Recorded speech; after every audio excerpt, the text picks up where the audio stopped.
Welcome to Luca is a Billionaire, where the only thing I invest in is your answers. The dock shows apps for quick access on Mac OS and often on other systems.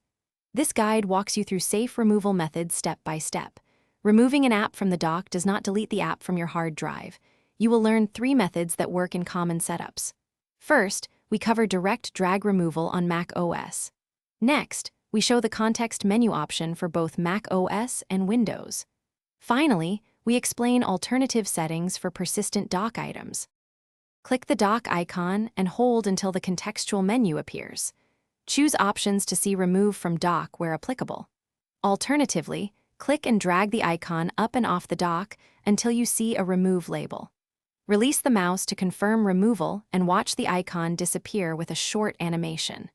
If icons reappear because of recent activity, open System Settings and go to Desktop and Dock. Use the toggle to disable, showing recent applications in the dock. On Windows, right-click a Pin taskbar icon and choose Unpin from taskbar to remove it.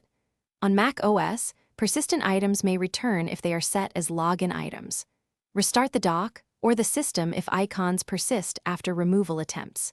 To prevent automatic reappearance on Mac OS, open System Settings and remove the app from login items. On Windows, open Task Manager and check Startup to disable automatic launching. Finally, reboot once to ensure changes take full effect. Thanks for watching and please subscribe. It's the best investment you'll ever make.